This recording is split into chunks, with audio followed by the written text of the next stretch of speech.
Kita akan memulainya dengan doa. Mari kita sama-sama berdoa ya. Mari. Bapa kami yang di surga, terima kasih dan bersyukur kepadamu. Hari ini kembali kami boleh bertemu, walaupun secara virtual, dengan teknologi yang Engkau ciptakan bagi kami. Tuhan, kami hendak menggunakannya untuk hal yang baik, di mana boleh bersama-sama belajar firman-Mu. Tuhan berkati setiap kami, sehingga kami boleh mengerti apa yang menjadi kehendak-Mu. Kami berdoa, Bapa, berikan kami hikmat dan pengetahuan-Mu.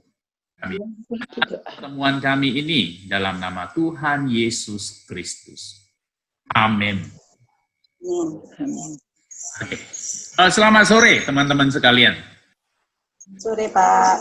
Ya, hari ini kita mau belajar satu bagian firman Tuhan. Ya, seperti yang saya bagikan di grup itu, kita akan membahas hari ini Matius pasal yang ke-11, ayat ke-7 sampai ayat yang ke-11. Satu bagian yang 5 ayat saja.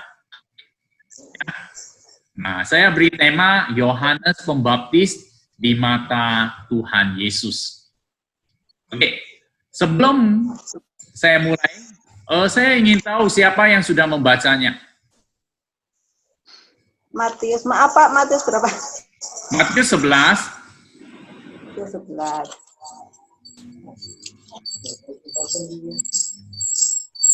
Matius 11 ayat 7 sampai ayat 11. Oke.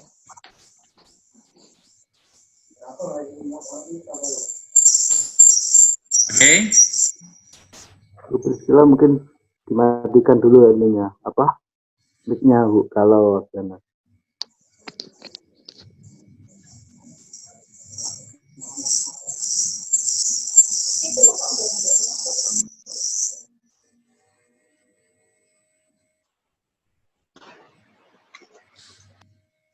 Oke. Ya. Mari kita akan bersama-sama membaca firman Tuhan ini ya. Matius 11. Matius 11. Oke, kita akan membaca bagian firman Tuhan ini, Matius 11, ayat 7 sampai ayat yang ke-11.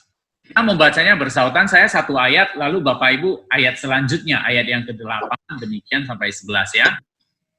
Setelah murid-murid Yohanes pergi, mulailah Yesus berbicara kepada orang banyak itu tentang Yohanes.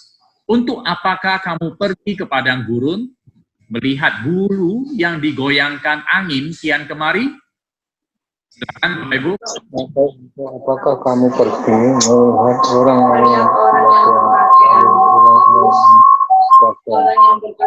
itu tempatnya di istana. Jadi, untuk apakah kamu pergi? Melihat nabi? Benar. Dan aku berkata kepadamu, bahkan lebih daripada nabi. Karena tentang dia ada tertulis, lihatlah aku menyuruh utusanku mendahului engkau, ia akan mempersiapkan jalanmu di hadapanmu. Aku berkata kepadamu, sesungguhnya di antara mereka yang dilahirkan oleh perempuan, tidak pernah tampil seorang yang lebih besar daripada Yohanes Pembaptis. Namun yang terkecil dalam kerajaan surga, lebih besar daripadanya. Demikian pembacaan firman Tuhan pada hari ini yang akan kita bahas. Oke, ayat Alkitabnya tetap kita buka ya. Oke. Ayatnya telah kita buka. Mari kita akan bersama-sama melihat bagian firman Tuhan ini. Seperti saya katakan, saya tanyakan pertama adalah firman Tuhan ini dikatakan Tuhan Yesus kepada siapa?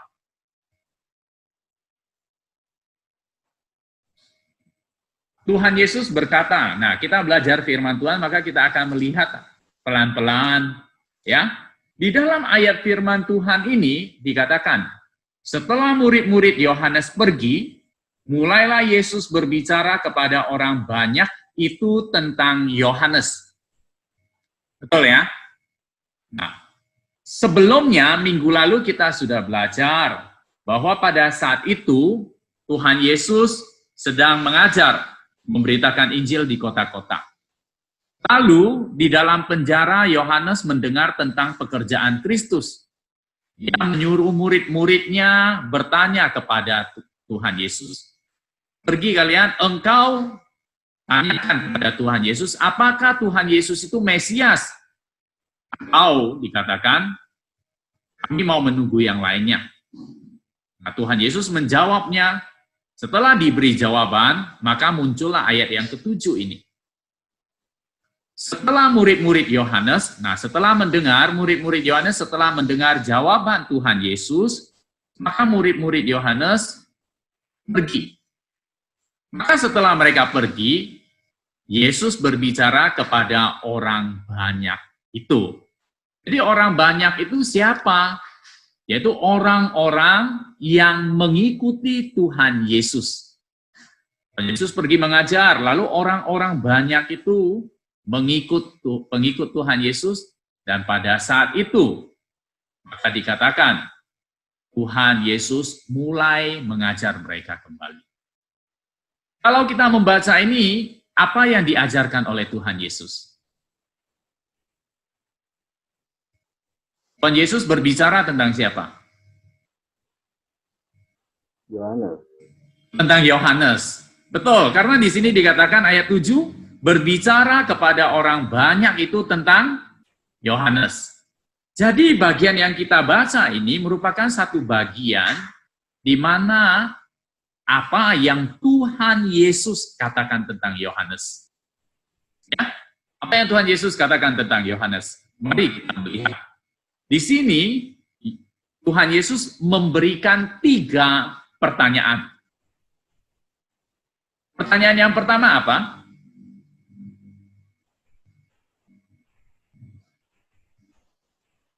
Apa? Bu Priscila?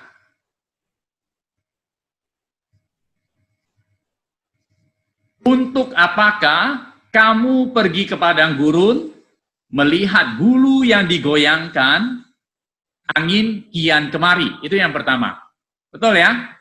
Lalu yang kedua, atau untuk apakah kamu pergi? Maksudnya sama, pergi ke padang gurun. Itu ayat yang ke-8. Melihat orang yang berpakaian halus, orang yang berpakaian halus itu tempatnya di istana raja. Lalu yang ketiga, jadi untuk apakah kamu pergi?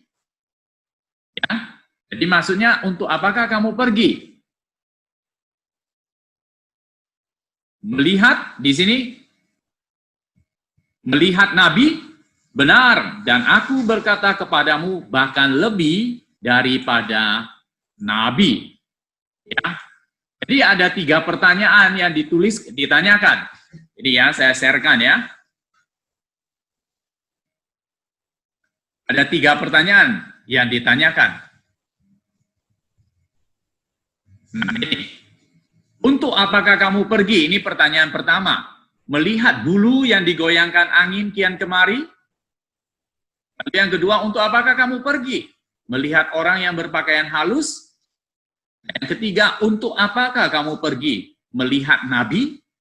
Jadi ada 3 pertanyaan yang Tuhan Yesus ajukan kepada mereka. Lihat selanjutnya. Setelah Tuhan Yesus bertanya kepada mereka, maka kita mau melihat satu persatu. Apa maksudnya Tuhan Yesus menanyakan pertanyaan ini? Ya, teman-teman, yang pertama kita akan melihat untuk apakah mereka pergi untuk melihat bulu yang digoyangkan angin. Bulu itu apa?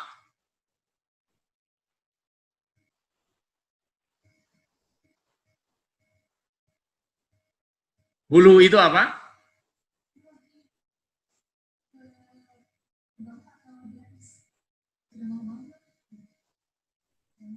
Apa? Gak kedengaran ini, Bu Priscila?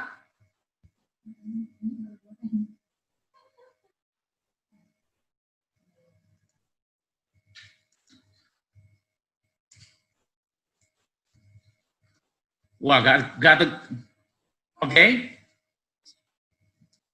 Tidak kedengaran, nggak apa-apa. Bulu itu, boleh dikatakan bulu itu semacam alang-alang. Ya, alang-alang. Alang-alang itu ya rumput yang tinggi ya. Itu dikatakan ya. Rumput itu biasanya timbul tumbuh di tepi Sungai Yordan. Dia tumbuh di sana. Nah, biasanya kalau tumbuh di sana, maka dikatakan di sana itu banyak sekali alang-alang yang ada. Oke, ya ada banyak sekali bulu yang ada. Jadi bulu yang panjang itu boleh dikatakan, kita kalau melihat bulu yang panjang itu apabila angin datang, maka bulu itu akan bergoyang. Oke. Jadi ketika dikatakan kalau orang pergi ke padang rumput, ini di sini dikatakan, firman Tuhan mengatakan begini. Untuk apakah kamu pergi ke padang gurun? Di sana ditanyakan, Tuhan Yesus bertanya, apakah mereka pergi untuk melihat alang-alang? Saya rasa jawabannya bukan. Ngapain pergi ke sana untuk melihat alang-alang? Betul ya? Maksudnya seperti gini. Kalau misalnya, ini kan Tuhan Yesus mengatakan tentang Yohanes. Jadi mengatakan ada Yohanes itu melayani di mana? Pada saat dia mengajar, menceritakan, mengatakan bertobatlah kerajaan Allah sudah dekat. Yohanes itu berada di padang gurun. Jadi Tuhan Yesus ingin mengatakan kepada mereka, kalian pergi ke padang gurun itu untuk apa? Apakah untuk melihat alang-alang? Jawaban mereka tentu saja bukan. Ngapain melihat alang-alang itu? Ya. Tetapi apakah memang pergi melihat alang-alang? Ini rupanya adalah sebuah ungkapan. Kita tahu ungkapan ya. Ungkapan itu maksudnya adalah bukan maksud sebenarnya. Misalnya seperti ini. Seperti ular berkepala dua. Ya. Ular berkepala dua. Bukan benar-benar ular berkepala dua, tetapi menunjukkan orang yang tidak punya pendirian atau orang yang ngomong sini lain, ngomong sana lain. Ya. Oke. Atau kalau Indonesia mungkin ada seperti pohon bambu dihembus angin. Nah, mungkin peribahasanya hampir sama ini. Pohon bambu dihembus angin, maka dia akan bergerak kemanapun juga sesuai dengan arah angin. Ya. Ketika Tuhan Yesus mengatakan, apakah kalian pergi ke padang gurun untuk melihat bulu yang digoyang-goyangkan angin? Boleh dengan kata lain mengatakan melihat orang, ya, maksudnya melihat orang yang tidak punya pendirian yang digerakannya. Kalau Indonesia seperti bambu, pohon bambu yang dihembus angin. Apakah melihat itu? Kita kembali, konteksnya adalah tentang Yohanes. Kalau melihat Yohanes, apakah Yohanes merupakan orang yang mudah sekali diombang-ambingkan orang lain? Menurut Bapak Ibu bagaimana? Tentu saja tidak. Yohanes merupakan seorang yang sangat tegas, orang yang sangat kuat sekali. Dia itu berani sekali. Sehingga dia bukan seorang yang terombang-ambingkan oleh pengajaran yang lain. Tapi dia kokoh apa yang dia yakini. Itu yang pertama. Jadi apakah melihat bulu itu? Karena dia adalah orang yang tegas. Lalu yang selanjutnya, yang kedua. Mari kita melihat pertanyaan yang kedua. Apa yang menjadi pertanyaan yang kedua? Pertanyaan yang kedua dikatakan,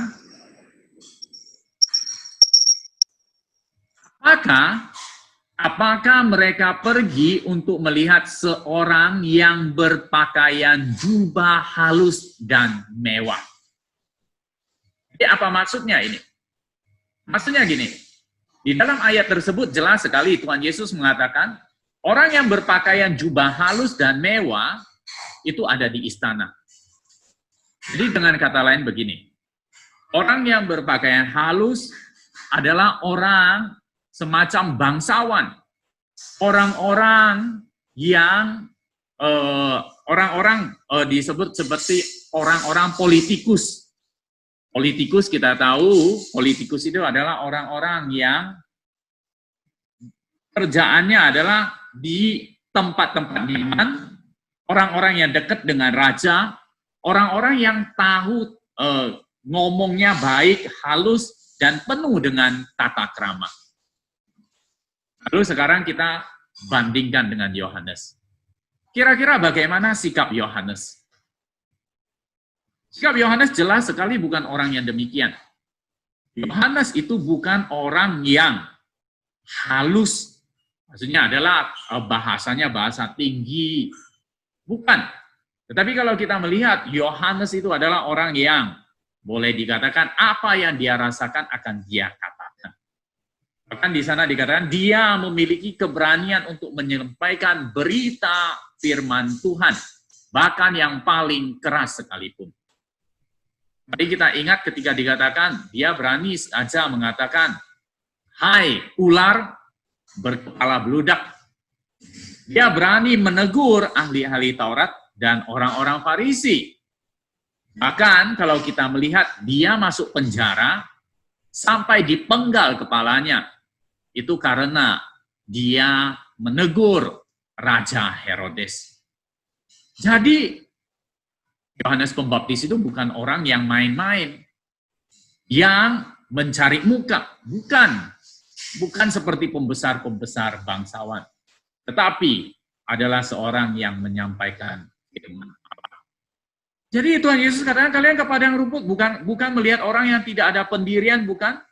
Kalian pergi ke padang gurun bukan melihat orang yang hanya basa-basi saja. Tapi kalian pergi ke padang rumput untuk apa? Pertanyaan yang ketiga, apakah untuk melihat seorang nabi? Lalu apa jawabannya? Iya, kalian pergi untuk melihat seorang nabi. Oke, sekarang kita melihat dulu. Nabi itu siapa?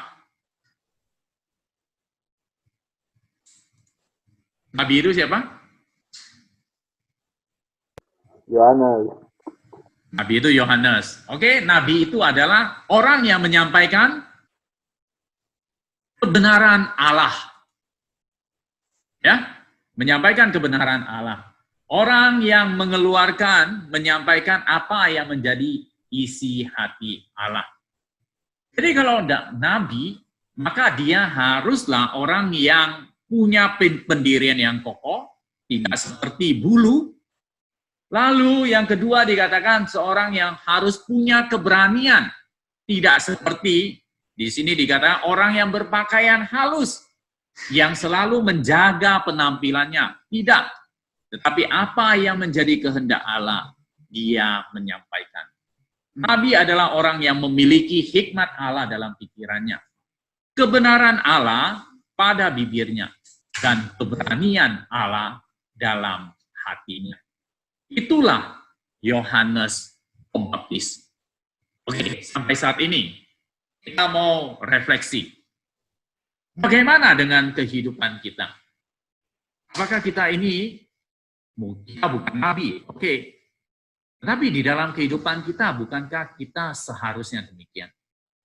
Kita tidak diombang-ambingkan oleh orang-orang di sekeliling kita yang tidak benar. Kita bukan orang-orang yang bermuka manis-manis di hadapan orang untuk menerima sanjungan, untuk menerima penghormatan. Kita harus menyatakan kebenaran, walaupun resikonya sangat besar. Di dalam dunia ini, boleh dikatakan kita juga perlu memiliki hal sikap yang demikian. Bukan hanya untuk menyenangkan orang lain, bukan juga diombang-ambingkan untuk hal-hal yang itu. Dulu. Oke, mungkin bagi kita ada yang mau komentar, saya persilakan.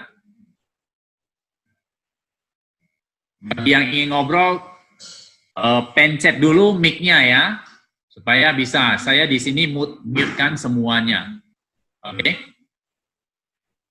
Bagi yang mau komentar, silakan. Saya persilakan.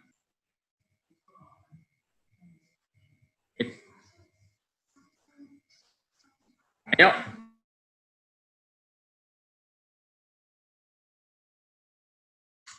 Ada? Silakan.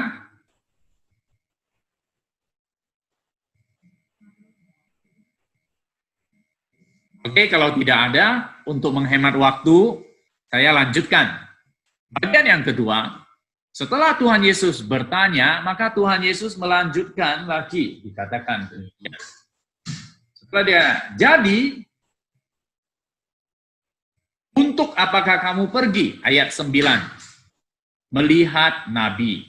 Benar, dan aku berkata kepada kamu, bahwa lebih daripada nabi. Ayat 10, karena tentang dia ada tertulis, lihatlah aku menyuruh utusanku mendahului engkau. Ia akan mempersiapkan jalanmu di hadapanmu. Jadi Tuhan Yesus mengatakan langsung tentang Yohanes. Tuhan Yesus mengatakan tentang Yohanes itu, dia bahkan di sini ya, untuk melihat apa? Melihat nabi. Benar, ya, Yohanes itu nabi. Tapi dikatakan, aku berkata kepadamu, bahkan lebih daripada nabi. Jadi dengan kata lain, Tuhan Yesus ingin mengatakan Yohanes itu merupakan seorang yang spesial. Dia itu nabi, tapi lebih daripada nabi-nabi yang lainnya. Kira-kira apa yang menjadi kelebihan daripada Yohanes? Apakah teman-teman memikirkannya?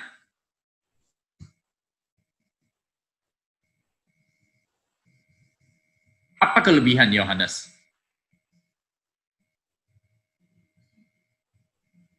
Oke, saya mulai dengan begini. Pernahkah kita tahu bahwa Nabi itu menyampaikan akan pendapat?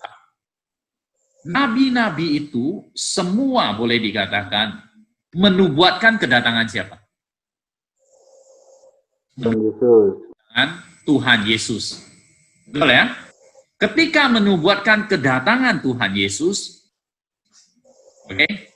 Nah, Yohanes juga menubuatkan hal itu, bukan? Ketika dia mengajar, dia katakan ini, bertobatlah sebab kerajaan Allah sudah dekat. Kerajaan Allah dibawa oleh siapa? Dibawa seorang yang dia katakan membuka tali kasutnya saja, aku tidak layak. Itu yang Yohanes katakan. Oke? Dia menubuatkan akan kedatangan Mesias, yaitu Tuhan Yesus. Nabi-nabi perjanjian lama yang lain juga menubuatkan kedatangan Tuhan Yesus. Lalu apa bedanya Yohanes, kelebihan Yohanes dibandingkan dengan nabi-nabi yang lain? Kira-kira bisa nangkap apa kelebihannya? Yang melihat bersama Tuhan Yesus juga. Betul, betul. Terima kasih Pak Dendi. Ya, ketika nabi-nabi yang lain, mereka hanya menubuatkan, tetapi mereka belum bertemu langsung dengan Tuhan Yesus. Yohanes tidak.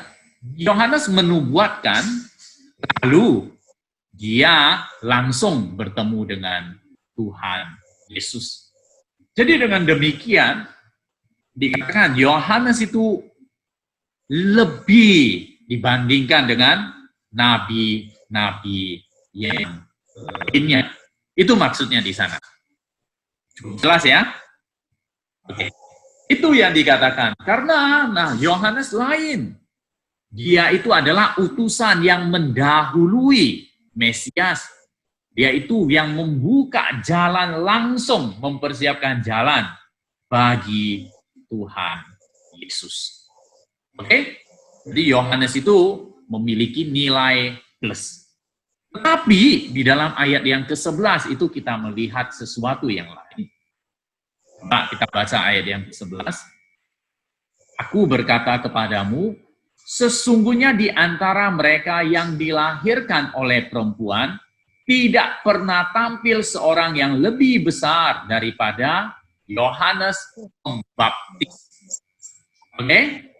Namun, dikatakan dong, namun yang terkecil dalam kerajaan sorga lebih besar daripadanya. Oke? Nangkap? Ini kalau kita membaca, ini seakan-akan ada pertentangan. Pertentangannya apa? Dikatakan seorang yang lahir, ya, seorang yang lahir dari perempuan, oleh perempuan tidak pernah tampil seorang yang lebih besar daripada Yohanes Pembaptis. Tapi di sini dikatakan, namun yang terkecil dalam kerajaan sorga lebih besar daripada dia. Loh. Dikatakan Yohanes itu yang paling besar. Tetapi yang terkecil dalam kerajaan sorga lebih besar daripada dia. Kembali kita melihat. Tadi kelebihan dari Yohanes Pembaptis itu adalah dia sebagai nabi mempunyai kesempatan bertemu dengan Tuhan Yesus. Oke? Ya. Lalu kita kembali melihat. Yohanes Pembaptis kelebihannya adalah bertemu dengan Tuhan Yesus. Tetapi dia belum sempat melihat kemuliaan dari Tuhan Yesus. Dia tahu Tuhan Yesus itu lahir, besar, dan dia tahu dia adalah Mesias. Tetapi Yohanes tidak melihat gimana Tuhan Yesus dimuliakan dan kerajaan Allah benar-benar dinyatakan. Kapan kerajaan Allah dinyatakan? Kerajaan Allah dinyatakan di dalam pengajaran Tuhan Yesus. Ketika Yohanes mengutus murid-muridnya, Yohanes mendengar apa yang Tuhan Yesus lakukan, tetapi dia tidak melihat hal itu. Karena itu, Tuhan Yesus mengatakan kepada murid-muridnya, katakan kepada Yohanes bahwa orang buta melihat, orang lumpuh berjalan, orang mati dibangkitkan. Itu merupakan tanda awal kerajaan Allah. Jadi dengan demikian, Yohanes dikatakan yang terbesar di antara semua nabi. Tetapi untuk kerajaan Allah, dia belum melihat secara langsung pada saat itu. Karena itu, Tuhan Yesus mengatakan yang terkecil dari kerajaan Allah lebih besar dari orangnya. Ya. Karena itu kita sebagai orang-orang yang berbahagia, kita yang langsung kita mempunyai firman Tuhan, kita membaca, kita mengetahui akan apa yang Kristus lakukan. Kita percaya kita adalah orang-orang yang ada di dalam kerajaan surga. Karena itu kita bersyukur kepada Tuhan. Oke, demikian sharing firman Tuhan saya pada hari ini. Mungkin di antara kita mau komentar atau ada yang mau menambahkannya. Saya persilakan terlebih dahulu.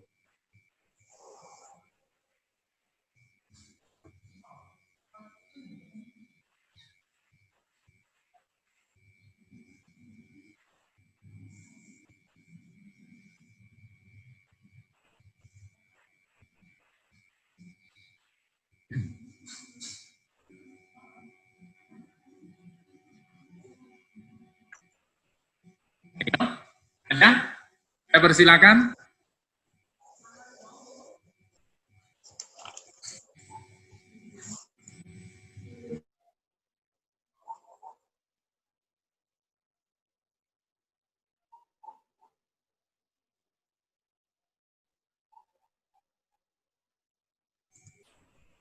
Ayo, silakan.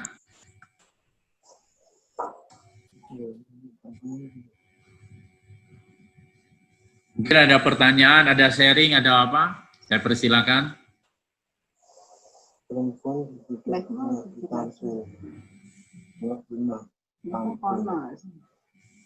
Orang yang lebih besar daripada langit. Kamu kecil kan?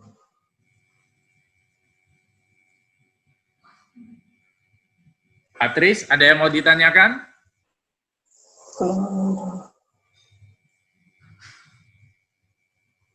Ya. Ya semua mau.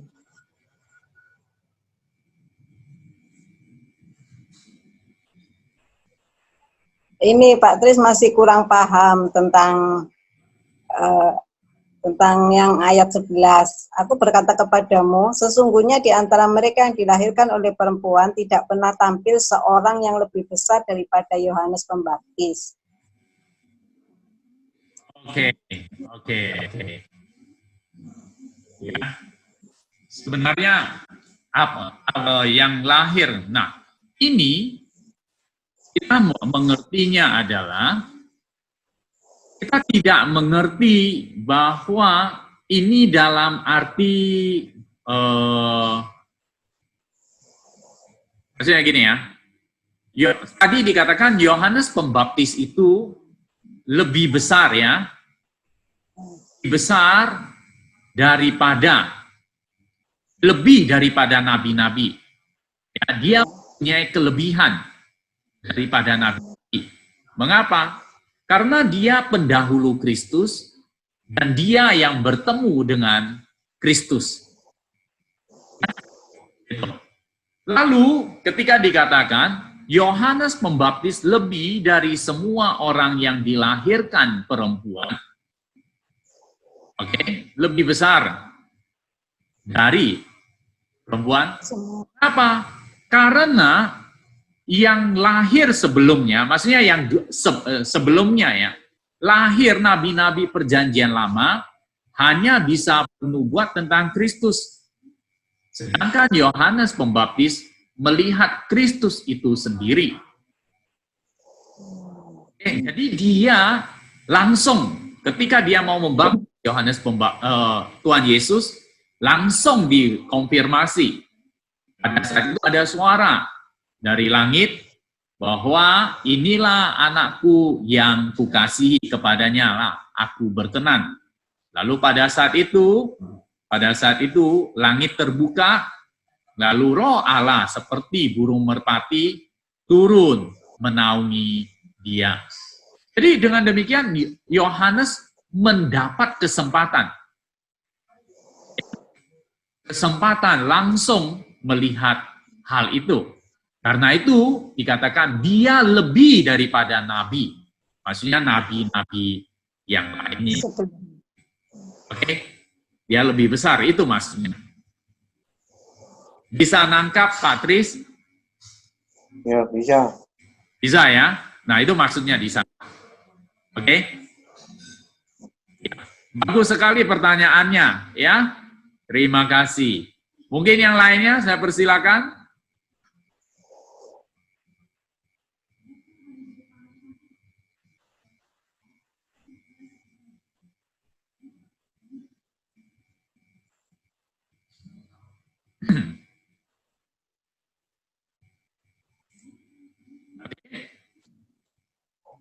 Mungkin berkaitan dengan tadi, saya lanjutkan, tetapi kenapa dia kok, padahal dia kan terbesar dari semua, maksudnya nabi-nabi, tetapi di situ seorang yang lebih kecil,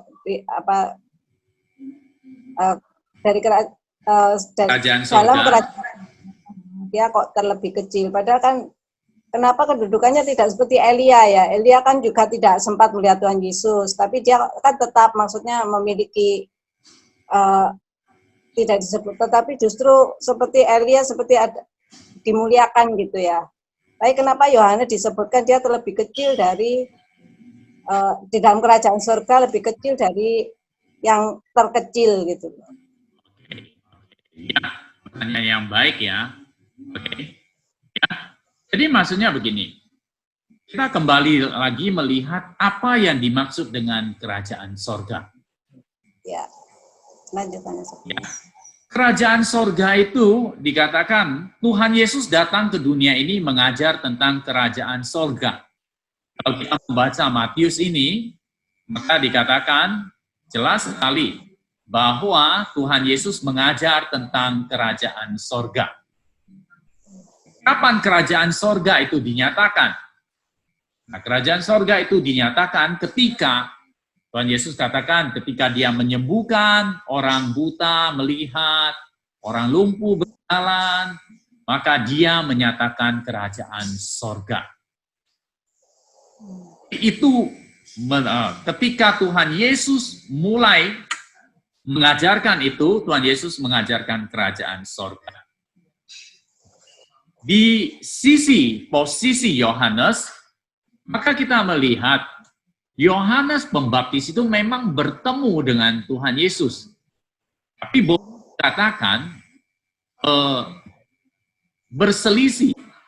Kalau kita membaca, maka kita melihat ketika Yohanes Pembaptis ditangkap, ya, setelah Yohanes Pembaptis ditangkap, barulah Tuhan Yesus mulai melayani. Ini bisa dilihat di dalam bentar ya, saya lupa ayatnya. Ya. Oke.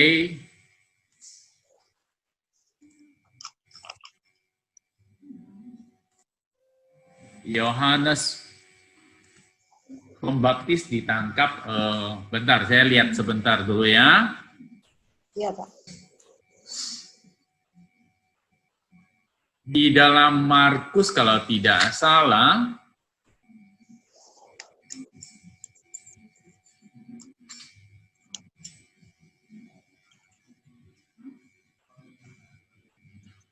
oke, di dalam Markus pasal yang pertama,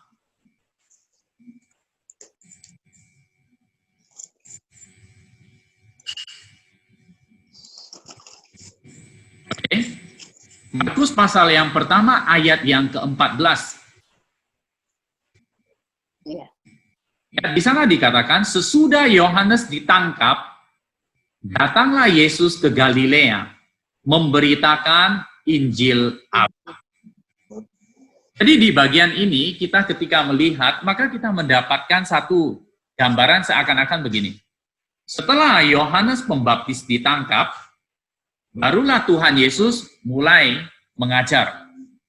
Jadi dengan demikian, Yohanes Pembaptis tidak sempat melihat atau langsung mendengarkan apa yang Tuhan Yesus katakan.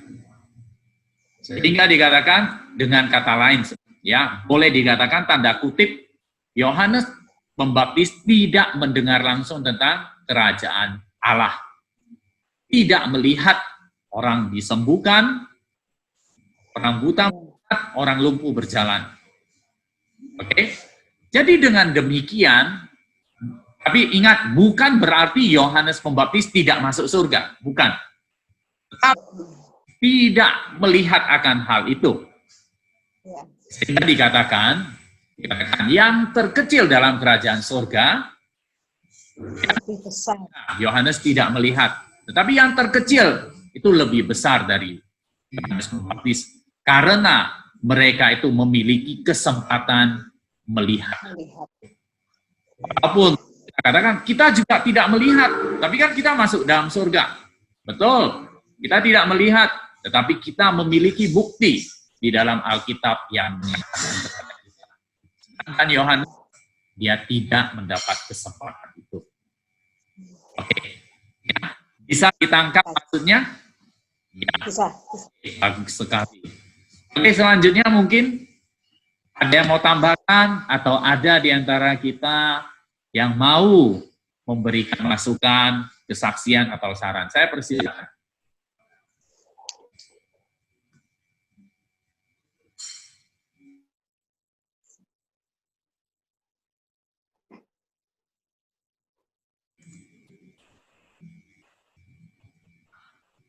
Bagaimana?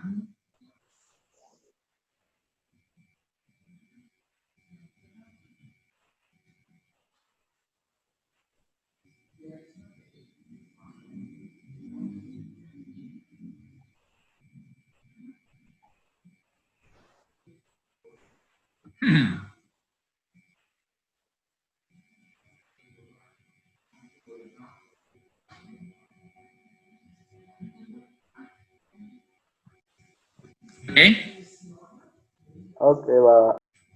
oke. Ada yang komentar? Silakan. Kalau tidak, mungkin kita perlu memikirkan aplikasi bagi kita di dalam kehidupan kita. Yang pertama, mungkin kita pikirkan begini. Yohanes Pembaptis merupakan teladan yang perlu kita teladani. Di dalam hal dia mengabarkan akan kebenaran, yaitu tidak diombang-ambingkan seperti yang dikatakan. Dia itu benar-benar kokoh, bukan mencari muka, bukan mencari jabatan. Itu yang pertama. Lalu yang kedua, kalau kita melihat tadi, Yohanes walaupun dia menjadi pembuka jalan, ya, pembuka jalan bagi Tuhan Yesus, hidup bersama-sama di zamannya Tuhan Yesus. Tapi harus diakui, Yohanes ditangkap, masuk penjara, dan akhirnya dihukum mati. Jadi dia mengabarkan tentang jalan keselamatan itu. Tapi harus diakui dia tidak sempat mendengarkan, mendapatkan pengajaran itu. Pengajaran langsung bagi dia. Kadang-kadang kita mikir ya, kalau sebagai manusia maka boleh dikatakan Yohanes ini sebagai pembuka jalan, tapi dia tidak menikmati jalan tersebut. Namun dia tetap setia kepada Tuhan. Ini mengingatkan kepada kita apa yang harus kita lakukan, kita kerjakan, tetapi bukan melihat hasil yang kita lakukan. Kalau kita membaca para misionaris, para pekerja gereja, seringkali mereka melakukan pekerjaan Tuhan, tapi mereka belum sempat menikmati hasilnya. Mereka sudah diambil oleh Tuhan. Apakah pekerjaan itu sia-sia? Tidak. Memang seperti itu. Firman Tuhan katakan, ada yang menanam, ada yang menuai. Jadi kita hanya dipanggil untuk melakukan tugas kita. Seperti Yohanes Pembaptis, dia memang dipanggil untuk menyiapkan jalan bagi Tuhan semata-mata. Dia tidak melihat yang lainnya. Dia tetap setia melakukannya. Tapi kita juga begitu ya, di dalam kehidupan iman kita. Kita melakukan apa yang Tuhan percayakan. Tidak peduli bagaimana hasilnya. Yang penting adalah kita melakukan dengan sungguh-sungguh dan sepenuh hati. Demikian apa yang bisa saya sharingkan. Terima kasih. Kiranya itu boleh menjadi berkat bagi kita. Oke. Di antara kita masih ada yang mau komentar atau kesaksian dari dirinya sendiri? Saya sharing. Oke, silakan. Apa yang Om Muse sampaikan malam ini, saya teringat ya pelayanan saya waktu awal membuka pos di gereja lain, tapi yang GKA juga. Memang Di satu sisi kita dikasih tugas untuk membuka jalan, dan saatnya waktu kita mundur dari pelayanan itu, kita harus terima dan orang lain yang menggantikannya. Dan itu yang pernah saya rasakan, bahwa memang kadang-kadang kita butuh instan ya, kita ingin cepat sekali dalam satu pelayanan. Kenapa Tuhan kok nggak kasih cepat ya? Orangnya bertambah, terus jemaatnya banyak, jemaatnya membawa orang lain, sehingga berbuah banyak gitu ya, istilahnya gerejanya jadi penuh gitu. Tapi saya melihat Tuhan punya cara sendiri yang memang kalau kita mau menyerahkan diri kita, ada kalanya kita dikasih bekal atau kita punya talenta itu membuka jalan. Kemudian ada kalanya kita mengembangkan pelayanan yang sudah dirintis orang lain. Dan yang ketiga, ada kalanya kita mengembangkan juga, membuahkan hasil, dan itu makanya kita kadang-kadang melihat hasil dari itu, kita jangan sombong bahwa itu semua Tuhan yang memberikan, bukan dari hasil kerja kita. Dan saya melihat bahwa iya ya, kita kadang-kadang dipanggil, ya kita harus menjawab dengan panggilan Tuhan ya. Kadang-kadang mungkin kita merasa, wah itu bukan bagian kita atau gimana. Itu mungkin itu satu halangan yang harus kita hilangkan. Dan kita membuka diri, kita kerjakan yang Tuhan mau, dan kemudian hasilnya Tuhan yang memberikan semua. Yaitu saya benar-benar dikuatkan malam hari ini, memang tidak ada yang mustahil bagi Tuhan. Dan kembali lagi ke gereja kita mungkin melihat ingin secepat sekali jemaat bertambah atau bagaimana, tapi biarlah kita lalui dengan kemurahan Tuhan, dengan kasih kemurahan Tuhan, kasih setia Tuhan, sehingga kita boleh menjalankan apa yang jadi bagian dari kita. Dan biarlah Tuhan yang memberikan pertumbuhannya. Itu aja Musa. Sisi. Ya, benar ya, benar. Kita melakukan bagian kita dengan hati yang sungguh-sungguh. Ya, bertumbuh, tidak bertumbuh, kita serahkan ke dalam tangan Tuhan. Lalu kita tidak perlu sombong ketika kita melakukan, berhasil. Belum tentu juga itu karena kita, tapi karena pendahulu-pendahulu kita. Itu mereka yang bekerja dan kita menuai hasilnya. Yang penting kita harus ingat hanya Tuhan yang dimuliakan. Terima kasih sharingnya Pak Yusuf, ya sangat menolong kita untuk mengerti. Oke, ada lagi yang mau sharing? Saya persilakan. Si Xiaonong ada?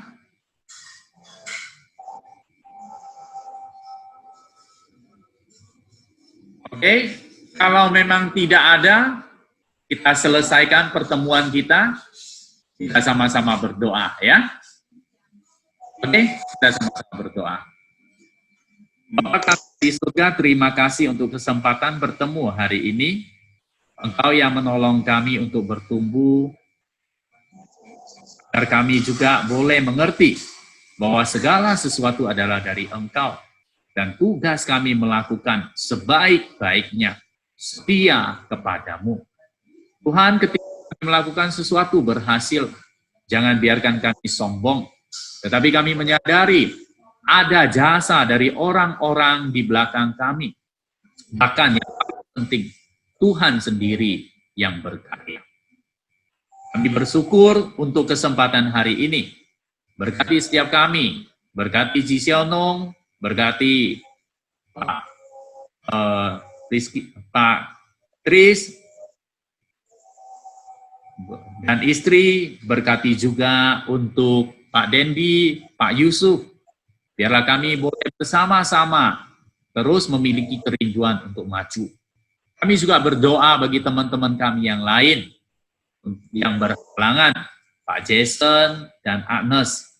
Tuhan juga menyertai mereka. Dan biar minggu-minggu ke depannya lebih banyak orang lagi yang memiliki kerinduan untuk bersama-sama belajar firman Tuhan. Kami serahkan dalam tangan-Mu, selanjutnya kami akan berdoa. Tuhan pimpin kami agar kami boleh mengarahkan keluarga kami bersama-sama berdoa di hadapan-Mu. Kami berdoa, memohon dalam nama Tuhan Yesus Kristus. Amin. Oke, sebelum kita selesai, mungkin kita boleh, Pak Dendi boleh tampilkan foto sebentar karena kita mau foto. Oke ya, 1, Baik, Bapak. oke ya, 1, 2, 3. Oke, sekali lagi, 1, 2, 3. Oke, begini pertemuan kita hari ini. Terima kasih teman-teman. Kiranya Terima kasih. semua ini boleh menjadi berkat. Tuhan memberkati. Ya. Terima kasih. Selamat berdoa kepada Tuhan.